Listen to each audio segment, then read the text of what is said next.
Hello, everyone. This is your host, Jeremy. This is an unscheduled recording and episode. Just kind of had some stuff going on this week I wanted to sit down and talk about. Maybe it'll kind of resonate with some of you out there. I'm going to start with a little bit of a short story. Some of you may have heard it. It's called The Soldier in the Hole. And with this story, you can substitute soldier with firefighter, medic, EMT, police officer, anybody who does this line of work. So a soldier was walking down the street one day. It was a bright, sunny day, but the soldier's mind was preoccupied, and he wasn't really paying attention to where he was walking.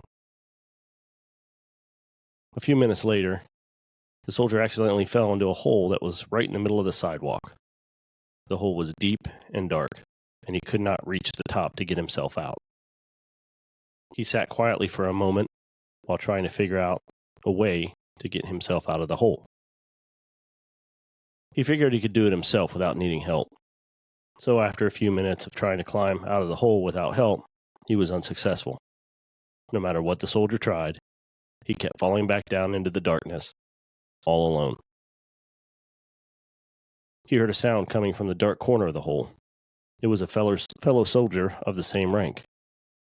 He looked tired, and his uniform was dirty from being in the hole a long time. He offered our soldier, in his clean-cut uniform, some advice. He said, "It's not so bad down here. You get used to it. Here, take this.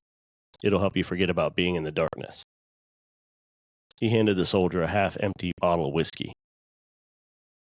Our soldier had a few sips, and although he felt a little better, when the buzz wore off, he was still right in the hole, right where he began. A little while later, a master sergeant walked by, and the soldier yelled out for help. The master sergeant threw the soldier a shovel and yelled at him to suck it up, dig deep, and drive on. The soldier did as he was ordered and began to dig deeper to try and find a way out. This didn't work, and the soldier only found himself in a deeper, darker hole. As he sat and pondered his next move, a colonel walked by. The soldier called out for help again. The soldier explained what happened and how the master sergeant threw him a shovel. The colonel told the soldier to use his tools that the master sergeant gave him. Then the colonel threw him a bucket. The soldier already tried using the shovel that the master sergeant gave him. So he tried again and dug the hole deeper, filled the bucket with dirt, but had no success getting out. The soldier heard something else walk by, so he yelled out for help. A therapist peered over the edge into the darkness and saw the soldier in his current predicament. The soldier said, "Help! I've tried everything I can. I can't get out." The therapist threw down a pill vial full of drugs and said, "Take this. It will help relieve the pain." The soldier thanked the therapist, and he took the pills as directed. But when the pills ran out, he found himself in the same situation. He was still in the hole. A well-known psychologist rode by and heard the soldier's cries for help. He stopped and asked, "How did you get there? Were you born there? Did your parents put you there? Tell me about yourself. It will alleviate your sense of loneliness." So the soldier talked with him for an hour, and the psychologist had to leave. But he said he'd be back next week. The soldier thanked him, and although he felt a little better, his condition didn't change. He was still in the hole. Shortly a while later, a priest came by. The soldier pleaded for help. The priest gave him a Bible and said, "I'll say a prayer for you, son." He got down on his knees and prayed for the soldier, then stood up and left. The soldier was very grateful. He did his best to read the Bible in the darkness, but he was still stuck in the hole. Just then, a fellow soldier happened to be passing by. The soldier in the hole cried out for help. "Hey, help! I'm stuck in this hole." Right away, and without thinking about his own safety, the other soldier jumped down in the hole with him. The soldier in the hole said, "What are you doing? Now we're both stuck here." But the fellow soldier said, "Calm down. It's okay. I've been down here in the darkness before myself, and I know the way out." So I guess the moral of the story is, just when we think we're all alone in whatever we're going through, we're not. I had a tough week. Earlier in the week, I received a call from a very good friend of mine. We've lost touch over the years, but we served in the Navy together. And, I'm not going to out him by name, but, we did our fair share of drinking when we were in the service. We were 18, 19 years old and just enjoying our time and having fun. But this gentleman, he had a tough time drinking. It was kind of hard to get him to stop. He would lose control quite easy, and on more than one occasion, I would have to make sure he got back to the boat safe. He had a lot go on in his life before he joined the service.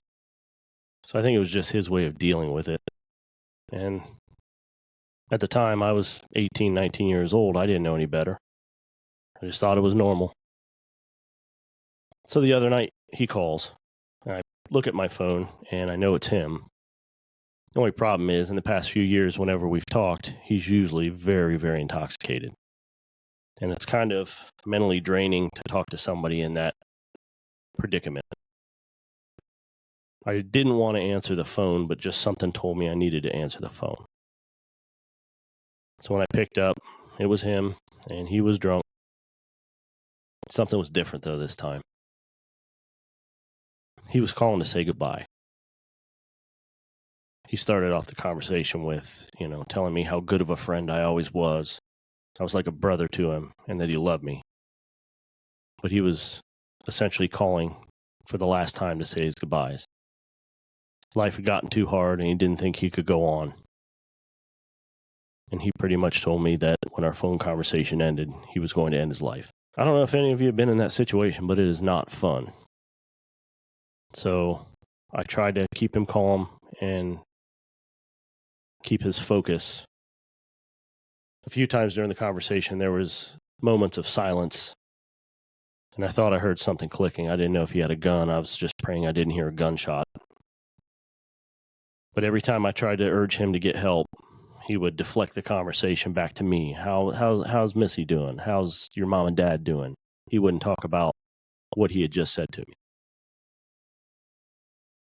I reminded him he has small kids, and he needs to think of them, and how if he went through with this, how it would affect those kids for the rest of their life. So I'm on the peer support team from a fire department, and we've gone through some training and kind of learned how to talk to people, and I've got good resources here locally that if he were sitting right next to me, I would know what to do, tell him who to call. He's a few states away, at least 8-hour drive. I can't get to him in any fair amount of time. So I tried to think of what I could do to help him. I was for sure that this was going to be it. The way he was talking, he was serious about ending his life. So I started talking to him about the program I went through a few years ago called Save a Warrior, and how it's meant for first responders and military veterans who are struggling with mental health issues and thoughts of suicide. And I just tried to keep him talking. You've probably heard people call it verbal judo. I tried some of that. I didn't even know what I was doing. I was just trying to get information out of him to try and get him some help. So I figured, I hate to even say this, but I tried to take advantage of him being a little drunk. I told him I had some pamphlets and stuff I wanted to mail him about Save a Warrior and some other programs that I think could help him. So he gave me his address. I knew what state he was in, but I had an idea of what city he was around, but I didn't know his exact address. Once I had his address, I put my phone on mute while he was talking and got Missy's attention, my wife. I looked up the local police department on my laptop, and I found their non-emergency number. So I told Missy, hey, call this number, tell them to get to this address. I'm talking to a fellow veteran who has severe PTSD. He's extremely drunk, and he's talking about ending his life. I also told Missy to let the police officers know that he probably does have firearms in the house, and I wasn't sure if he had one on him, but I wanted to make them aware for their safety and also for his. So as I'm talking to my friend, Missy kind of waves at me and she says, they're pulling up now. So I'm talking to my friend on the phone, and I can hear them in the background issuing him orders. So I tried to tell him, don't do anything stupid. Just do what they say. They're there to help you. So from what it sounded like on the phone, they were ordering him down to the ground at gunpoint. And I heard him put the cuffs on him, and I was still on the phone through all this. So the officer picks up the phone and asks who I was. So I told him. I told him that myself and this individual served in the U.S. Navy together. And after we both got out of the Navy, this individual went back home, and he struggled with drugs and alcohol. I believe he got a DUI shortly after getting out of the Navy. And he's just one of those individuals who just needs that structure in his life that the military provides. So after a few months, he had tried to re-enlist in the Navy just to find that structure again in his life. The Navy turned him down. So he went and enlisted into the U.S. Army. The Army ended up sending him on multiple tours over to the Middle East. Pretty sure he was in Iraq. I'm not sure if he was in Afghanistan. But I know those multiple tours fucked him up. He came home in even worse condition he was when he left. He was drinking heavier. He actually met his wife. She didn't like him when he drank, so he would call me when he was away from home, severely drunk, because she would not tolerate it at home. And if you've ever talked to one of your drunk friends over and over again, it's not the most fun thing in the world, but I knew he just needed to talk. So I told the officer about him being in the Navy and the Army, and he has severe PTSD. He was also medically retired from the Army due to that. I was hoping the officers would be able to do what's called a 72-hour hold. Here in my neck of the woods, we call it a pink slip. It's a 72-hour mandatory mental health hold if the officer feels that you're a danger to yourself or others. So after talking to the officer for a few minutes, and I even requested that, the officer hung up the phone. He assured me that he was in good hands, he was safe, and he would take care of him. About an hour later, my friend calls me back. The officers had let him go. Initially, I was upset.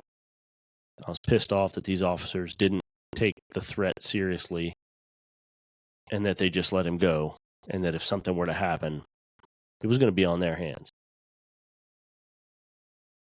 But I see now that maybe he said something to the officers, whereas he was just joking around. Or since he was home with his wife, they would let him go as long as she would watch over him. Because, again, he was severely intoxicated. So during our phone conversation the second time, I just told him, I said, you need to get some help. Number one thing is you got to get out of the bottle. Drinking that heavily only makes things worse in these situations. And I said, you also need to reach out to somebody for help. Either you contact Save a Warrior or the VA.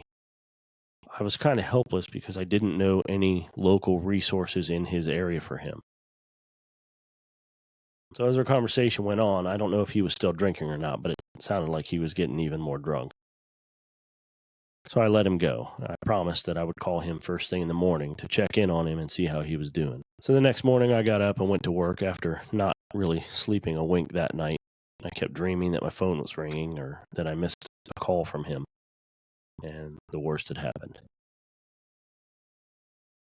So the next morning I went to work, sitting at my desk, and I reach out to members of our peer support team for advice. I know we're great at helping each other. We've got a lot of resources here locally, but I needed something in another state that I was unfamiliar with. So as I was talking to them on the phone, I was searching up the VA crisis line. You can either call them, you can text them, you can chat with them online. And if it's for you or somebody that you feel is in danger themselves, you can utilize that resource. So I started an online chat because it was still pretty early and I was pretty sure my friend was probably still sleeping it off. So the lady I spoke to, I kind of filled her in on what was going on. and told her about what had happened the night before. Told her about my friend and the issues he's going through. I just wanted them to call him and talk to him and give him some local resources. As I'm chatting with her, my friend texts me. He's awake. He was actually thanking me for what I did the night before by having the police officers order him to the ground at gunpoint and put him in handcuffs. Maybe it was a wake-up call, I'm not sure, but either way, he thanked me. I asked him if he'd be willing to talk to somebody. I told him I was online chatting with somebody with the VA crisis line and that they would be calling him if he would be willing to talk to them right away. He agreed. He said he would talk to them. The only downside to this whole thing is while I was talking to the VA crisis line, they kept asking me questions about myself. Have I ever thought of committing suicide? I kind of got pissed. I'm like, it's not about me right now. Let's worry about my friend and get him the help he needs. I know they have a job to do and they have to probably ask these questions, but it just felt stupid. So I assured her, I said, if you can promise me that you've got somebody calling my friend on the other line to help him right now, I'll answer every question you have. And she assured me that somebody was calling. They were reaching out to him. So I answered her questions and I kind of felt better knowing that he was talking to somebody and that could give him some local resources.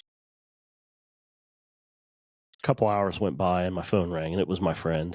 And he was sober yet hungover. And he again thanked me for what we did for him the night before. And I asked him about reaching out to the VA crisis line, and he said they were a big help. She talked to him for a while. She gave him some local resources and some meetings and some contacts. And I've reached out to him, my friend, every day since just to make sure that he's not in that dark place. Because I've been there. You feel like you're alone, and you're not. I think part of you knows that you're not alone, but you feel alone. And sometimes just having somebody down in that dark hole with you to reassure you, hey, I've been where you are right now. You don't have to be down here, and things can get better, but you got to want it. So I'm happy to say as of this recording, my friend is seeking help and getting help, and hopefully I can keep you updated on how he's doing. That's all for now. Just a quick recording. I just wanted to get this off my chest and let you know that you're not alone. If you're going through that shit, reach out to somebody. Contact your battle buddy. Get some help. If you don't know of any help, if you're a veteran, reach out to the VA crisis line. They can get you connected with some local resources for you. Or if you're on a fire department, reach out. If you have a peer support team, reach out to them. It's all confidential. You'd be amazed how much it can help. If you have any questions or anything, drop us an email and I'll try and myself get you some resources. If you don't feel like reaching out locally to your departments or to the VA, email me and I'll see what I can do. But again, you're never alone. Just remember that. Till next time, take care, be safe. We'll see you next time.